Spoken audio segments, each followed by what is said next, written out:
Welcome back to the 77th episode of the DailyFlip podcast. I'm your host, Alex, and today we're going to be flipping through some of the top stories pertaining to my favorite international subject, China. And of course, we will end today with our daily delight, a story meant to leave you feeling positive and ready to take on the day. Now, that's enough rambling from me. Let's jump into our daily debate.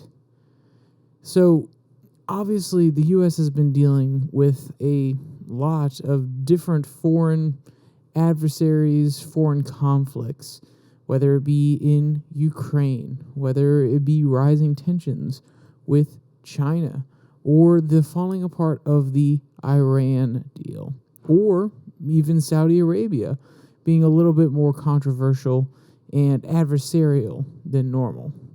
But my question to you is, the daily debate is, which one of these, if any, poses the greatest threat? Maybe you're in the North Korea camp. Maybe you still think that Kim Jong-un serves the greatest threat to America nowadays. I'd love to hear your opinions down in the comment section. And, if it starts a real debate, if people are really passionate about this one, maybe I'll jump in, but I don't get many comments about this sort of thing, and I highly doubt anybody's going to be very, very passionate about their opinion, because there are lots of different good ones out there and lots of justifications as to why any one of those nations could be a big threat to U.S. interests abroad. All right, let's jump to our first story. This one comes from Newsweek. China could push Russia-Ukraine conflict to true world war, analyst warns. So, with everything I just said at the beginning, how many enemies, how many adversaries on the world stage can the U.S. truly handle at one time? As the old saying goes, there are so many plates spinning right now. And people who looked at the American hegemony, looked at this last century, I take that back, this last decade and a half of American dominance on the world stage. Some would even argue the last 2.5 decades, ever since the fall of the Soviet Union. It really has been an American hegemonic world. We have led the way. But with the rise of China, the resurgence of Russia, and not to say that Russia is the greatest geopolitical threat that we face currently. As a person who has been very dedicated to looking at China and the threat that it poses, and yes, I use the word threat, and I know that's probably a little strong for some people, but I truly believe that they are a geopolitical threat in the long term.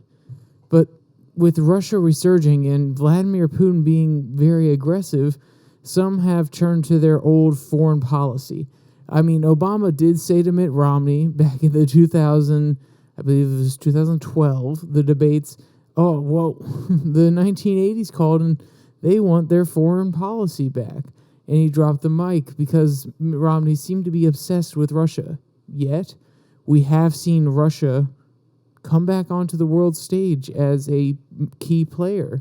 And we've seen that the U.S. has really started to acknowledge, okay, we don't want Russia to get any closer with Germany. We don't want Russia to take away any of our allies because they are a huge producer of natural resources that a lot of these countries around the world, India, China, Germany, England, could use the natural resources there, natural gas and other such resources, to kind of decouple from the American system. You've also seen Russia get involved with OPEC Plus and build different alliedships with Saudi Arabia or Iran or even Israel, because right now Israel is reliant on the presence of Russia in Syria in order to keep track of things going on in Lebanon. So Russia has its fingers in a lot of different pies. But then if we turn our heads towards the Pacific region, you look at the countries like the Philippines, maybe building a little bit more economic ties with China, or even with the African continent. China has their fingers in a lot of pies there, providing infrastructure deals also to Pakistan. So you see all of our foreign adversaries reaching out, making sure that they have their fingers in many, many different pies in many, many different countries, ensuring that if something were to happen to them, if for some reason they were sanctioned by one of the largest world forums such as NATO, or if they were sanctioned by a large country that's one of their trading partners, the U.S., these other countries may become a little bit concerned, and they would push back, and they would say to the United States, maybe we don't actually like this policy that you're going to implement.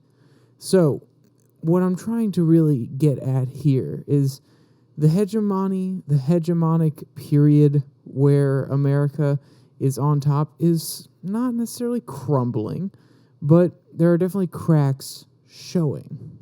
And you can even see it in how Anthony Blinken, our current Secretary of State, is talking on Meet the Press. Quote, while speaking on Meet the Press on Sunday, Secretary of State Anthony Blinken said he warned his Chinese counterpart of serious consequences for supporting Russia in its war against Ukraine. Let's pause. Serious consequences. That literally means nothing. Xi Jinping's like, okay, yes, US, yes, Mr. Blinken, serious consequences. Oh, we're going to get sanctioned again? They've already had to try to work their way around the SWIFT system that was the international way of sending money or of banking because they're working with Russia, and Russia is no longer allowed on the SWIFT system. So what, you're going to sanction them more? They'll just start trading in different currencies. I mean, at the end of the day, these serious consequences, they don't hold weight. And when you just say serious consequences and you don't back it up, or even if you allege something a little bit more drastic, they're still not going to believe you because at this point, they are still one of our largest trading partners. They know the reality is we still need them, and to some degree, they still need us. So just saying serious consequences and not even giving a list, not even saying what any of those consequences may be, they are definitely not taking it seriously at that point. But let's return to the quote. When asked what evidence the U.S. has to prove China is considering providing lethal aid to Russia, Blinken responded, quote, China is trying to have it both ways. Publicly, they present themselves as a country striving for peace in Ukraine. But privately, as I've said, we've seen already over the past months the provision of non-lethal assistance that does go directly to aiding and abetting Russia's war effort. So let's pause again. Okay, fine. They may be providing non-lethal aid now, and they may want to provide lethal aid in the future. But remember, China is Russia's ally, and in this case, we are Ukraine's ally. What did we just do? We escalated from providing non-lethal aid, and let's be clear, we were providing the arms in a roundabout way. But before, we were just saying, oh, no, we're just providing money so that they can buy the arms that they need. Well, now we're supplying tanks. We're supplying more lethal aid. So if anything, China and Russia are just responding to what the U.S. has done. And I'm not saying that it's okay that China's doing this. I don't want them to escalate. But we already escalated. We put the foot forward first. And now we're getting angry when somebody else does it. It is a double standard that is not acceptable, especially when we can't even acknowledge that we did it or say, okay, yeah, we did this. We are providing lethal aid now. But this is why, and try to justify it and give a reason. No, we just get outraged that now China's doing it. And the reason I'm frustrated with this is because then the Chinese government can turn around and say, look what the U.S. is doing. They're providing lethal aid, and now they're criticizing us for doing so. They can use it as a propaganda piece against the United States. And at the end of the day, they're going to run them anyway. But now they have a legitimate point rather than one that's completely manufactured like their propaganda before. And that's why I have a really big issue with it. And also the hypocrisy itself, of course. But at the end of the day, I've said in the past that I don't want the war in Ukraine to keep going on. I don't want the U.S. overly involved in wars around the world. But then there's also this part of me that really sits back and says, well, I don't want the geopolitical paradigm to shift too much. I don't want China to come out on top and disrupt the hegemony even more than they already have. And yes, I know, hegemony. But I don't want them to come out on top, and I don't want it to be a world where their political system of autocracy is promulgated, is spread to the rest of the world. Because I do believe that a democratic republic, one where the people have a direct voice, but it is not just the voice of the majority, but the voice of the minority that has power. I think there's something beautiful about that. I think that it instills certain freedoms. But I also don't think that we are overly righteous and that we know what is right for everybody. And that's where I really have an internal struggle. Whereas asking myself whether we should be involved in these conflicts and whether we should be trying to protect democracy. Because at the end of the day, if you say, hey, we're going to go over to these countries, we're going to ensure that our system is promulgated there, it implies that you know your system, or at least if you were to do it righteously, your system is the best. That's the only justification that you can come up with morally, that yes, we know our system is the best, and we know that it will help this region implementing it. And then you can morally justify it. But if there's even the slightest doubt, if for some reason your system may not work in a certain region of the world because of the culture, because of the way they approach things, maybe just because it hasn't worked in the past and it's not going to work this time when you do it again, then I don't think there's a moral justification for going in there and trying to implement our system over the one that they have there. And I think that it is overly righteous saying, yes, we know what is good for you. The whole point of democracy, the whole point of our democratic republic is that the people can choose what's right for them. It's not the lawmakers who know what's best for them. We choose who we put into office. And yes, we do put people that are wiser than us into office in order to make these crucial decisions. But at the end of the day, they are relying on the confidence of the people in order to govern. And those people have some idea of what they want and what will be good for them at the end of the day when they elect that person into office. So let me finish this quote. I know that was a pretty long rant. The Secretary of State concluded, and some further information that we are sharing today and that I think will be out there soon, that indicates they are strongly considering providing lethal assistance to Russia. To the best of our knowledge, they haven't crossed that line yet.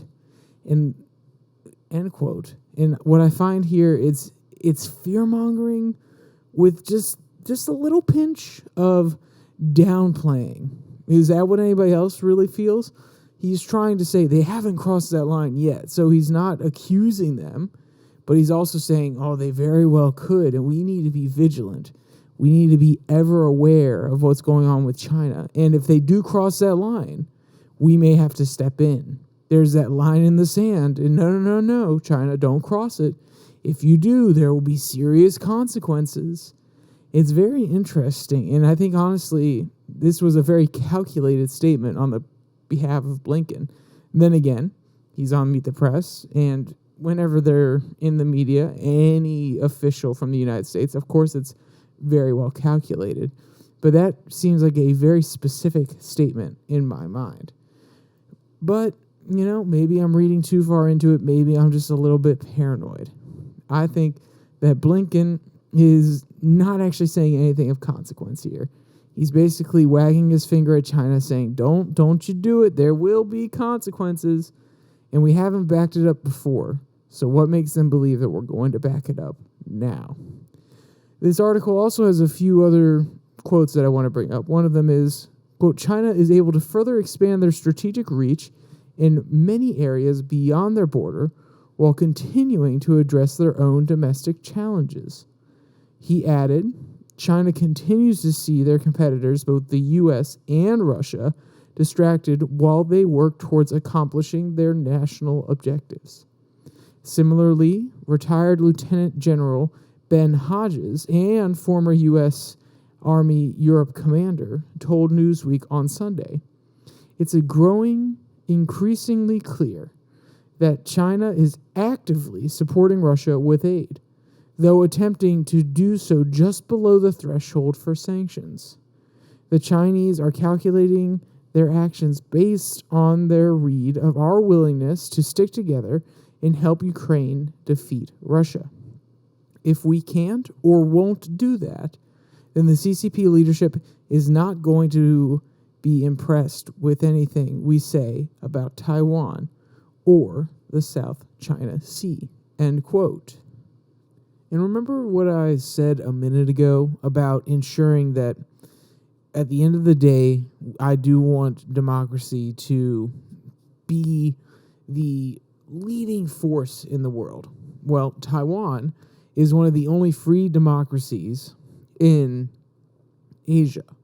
So China invading Taiwan could be very serious. And this is where I agree with this general saying, if we don't back up Ukraine in their freedom fight against Russia, then how could China ever expect us to back up Taiwan if they wanted to try and invade? So this once again comes down to the question of, should we be intervening? And I don't have the answers. And I already explained my inner turmoil, so don't expect me to answer it very quickly. But the question becomes, have our efforts to bolster Taiwan been enough? Have they been enough to dissuade China from trying to invade Taiwan? We've spent years giving them military aid. We have created strategic partnerships with their big company TSMC to build factories here in the United States. We have limited the trade of sensitive chip technology to China in order to make sure that they do not build a market that is just as robust and manufacturing plants that are just as elite and as powerful and as crucial as Taiwan's are. And I know people are probably saying, well, no, that CHIPS Act, that was actually to make sure that the American chip industry is robust. But I think for those of you who are clever enough, you can actually see that it's a way to ensure that Taiwan stays relevant. China is trying to build up their chips infrastructure. They're trying to build up the fabs that they have on Taiwan, or at least similar ones. So, by ensuring that China is one step behind on these leading, bleeding-edge chips, then they make sure that Taiwan is politically relevant and strategically key to many nations that may not want to back them up if China was to try and invade. But like I said, is it enough? When you look at the Ukraine situation, China's observing it just as tightly as we are, and they're saying, okay, if the Americans back down here, if they don't follow through and support Ukraine, then we can expect them to put up a good fight at the beginning and then withdraw when things get rough if we were to invade Taiwan. And that's the really scary thing, in my opinion, because there are two good reasons for Ukraine. 3, 1, defend the Ukrainian people, make sure that they can be free. 2, limit Russia geopolitically, ensure that they don't have easy access to their port in Crimea. And 3, set an example. And I'm not saying all of those reasons are great reasons. I mean, why should we decide what the geopolitical system of the world is when it comes to allowing Russia to have easy access to their port in Crimea? But it does speak to the fact that at the end of the day, if you want to look at this as a rational actor, there are those other two reasons that may not seem as nice. The first one, we're defending the Ukrainian people. We're making sure they have the right to be free. That sounds great for PR campaigns. But if you're to really step back and be realistic about it, the next two are very important. And at the end of the day, are we going to set the example that we'll pull out from Taiwan, that will allow our adversaries to become more influential on the global scale? No. We shouldn't set that example. If you're a realist who's looking at the slow cracking of American power and concerned about it. So China's watching it just as tightly as we are. So Hodges, the general, ends this article with a good quote that I really wanted to talk about, or at least bring up. Quote, "The war in Ukraine is not separate from China's threat in the Indo-Pacific region. The defense of our freedom from autocracy, Russia, China, Iran, North Korea, and the defense of international rules-based order, UN Charter, sovereignty, freedom of navigation, respect for human rights, runs through Ukraine," end quote. And to be clear, this is it actually is the military-industrial complex coming out and being very forward while trying to be sneaky. They're trying to say that this Ukraine is a symbol of freedom. We cannot let autocracy win. We cannot let the international rules be violated that we help create and establish and enforce as the world leader after the Cold War. And as the opposite of autocracy, a democracy. We can't let autocracy win. This is them coming out in a very subtle way saying, we need to make sure democracy flourishes. We need to make sure that the rule system that benefits us stays in place. And this is how they always justify the forever wars. And I know I caught myself doing it earlier, and I know that I talked about my internal battle about it, but I want you to look at yourselves and understand that, yes, we have a problem with the forever war in this country. And it's because of language like this. They appeal to the fact that we want other people to have the same freedoms as us. We don't want the international rules to be violated because they benefit us, or just because you believe that they're good.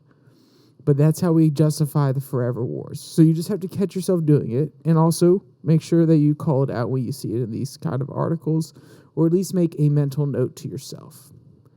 All right. That's enough about this one. I know I spent a long time ranting. We're going to do the last two articles very quickly. The first one is from the South China Morning Post. And this one really highlights the fact that China has become aware, or they were already aware, but they're actively trying to take steps to limit the institutional corruption and the money problems that they are having. So if you don't remember, before COVID, they were having a bit of a housing crisis. They were building way too many houses or apartments, and they were having speculating booms where people were just buying the properties and taking out loans because they thought that these properties were going to be valuable.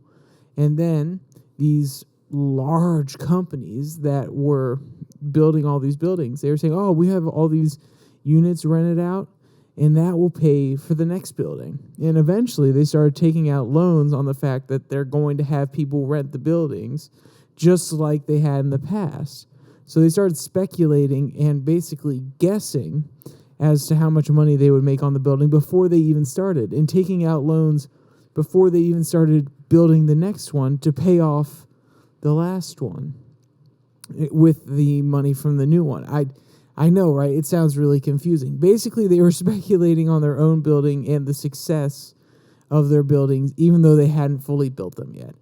And this caused a lot of concern. And during COVID, there was a supply shock. At the end of the day, people weren't able to get the houses that they had paid for in advance from these companies because these companies didn't have the funds to keep building them.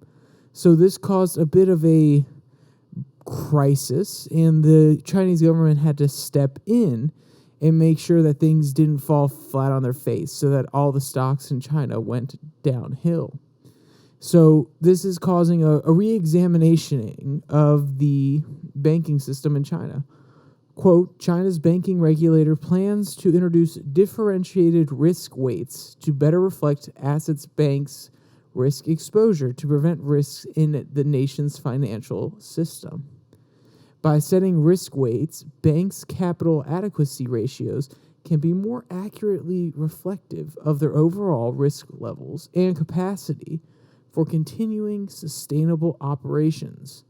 The China Banking and Insurance Regulatory Commission said in a statement late on Saturday, the revamping aims to, quote, further enhance commercial banking regulations, raise banks' risk management levels, and upgrade their performance, end quote.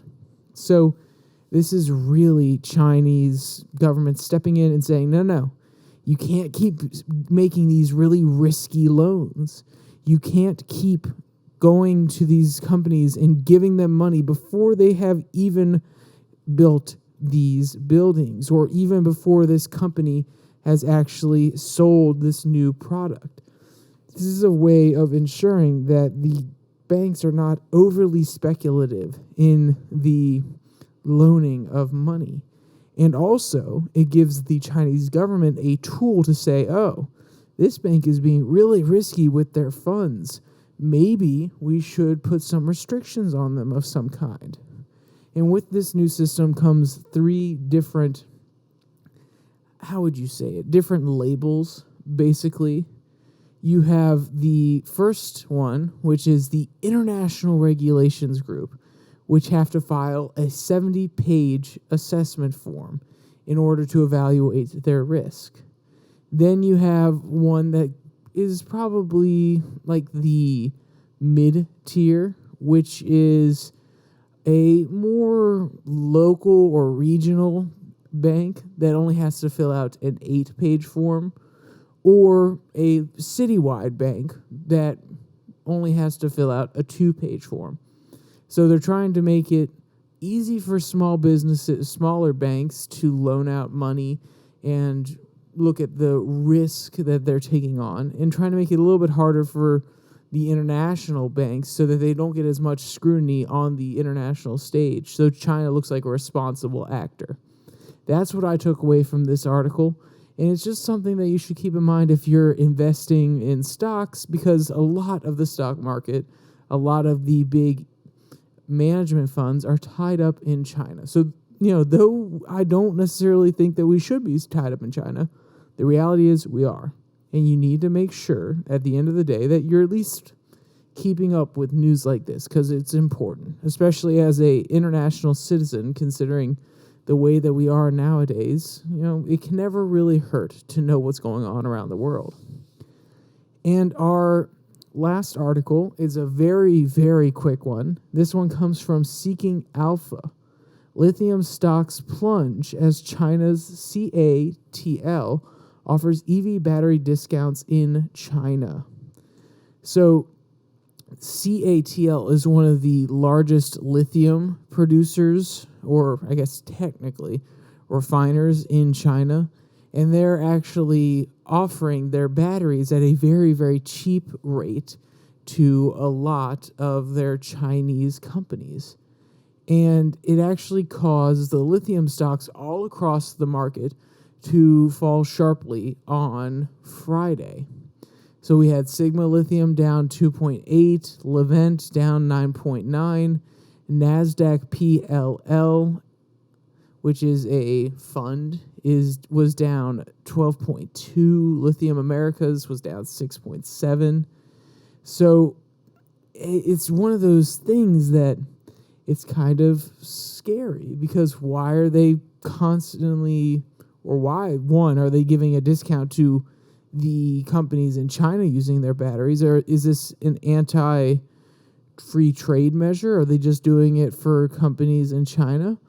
Or is it because there's an influx of lithium coming from these South American countries or different areas in Africa that are mining it, that it may actually end up tanking the price of lithium around the world?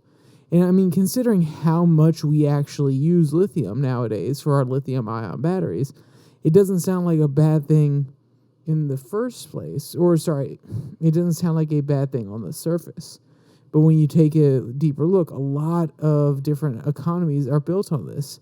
If you look at Chile and a few other South American countries, they are like Argentina, they rely heavily on the exporting of minerals that can be refined like this in China or Australia, for instance.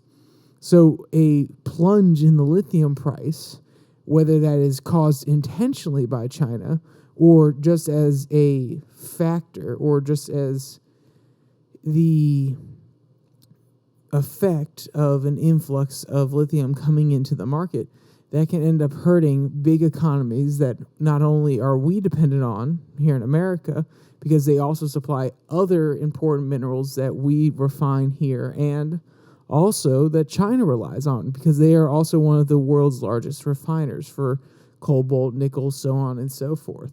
So it's one thing to keep your eye on. If it's just an anti-trade practice, then China, come on, that's not cool.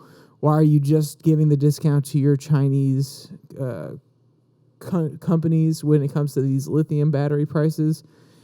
And, at the end of the day, stop that. It's against international law, but more like international edicts, because at the end of the day, who's really going to enforce it? So if that's the case, screw you, China. And if it's because there's an influx of lithium coming onto the market, then we need to address why. And maybe we have to cut down production, just like OPEC did when it came to oil, in order to make sure the price goes back up and stabilizes a little bit. All right, that was that last one. Like I told you, really quick one. Now we're going to jump to our daily delight. This story is coming from the Laughing Squid. Sleepy anteater sticks out a long tongue when awoken. So, yes, I know you're probably thinking, what? Why are we talking about this? It is one of the cutest videos I've seen in a while. He's wagging his tongue around, trying to look for ants in midair. That's what it looks like, at least. And, actually, I'll just read you the quote here. An adorable yet sleepy northern tamandu, sorry if I pronounced that wrong, Mr. Anteater, lesser anteater, named Otis, appeared to let his handlers know that he was not quite ready to wake up by sticking out his long tongue at them. In reality, Otis was checking the air to see if he wanted to go outside. It turns out he didn't. Yeah, he turned right back around. He's like, nope, I am going back to sleep. Don't wake me up, please. And Otis, he's a really cute guy. So if you want to check out any of these cute videos of Otis, or if you want to read any of the articles from today's podcast, there'll be a link in the description below that like and subscribe button. Also down there, you can find the Twitter handle at Your Daily Flip, or find the podcast on any of the other places: Google Podcasts, Spotify, Pocket Cast, Podvine, and you can download them there for long car drives. With all that said, there's only one more thing to say. Stay safe. Don't die.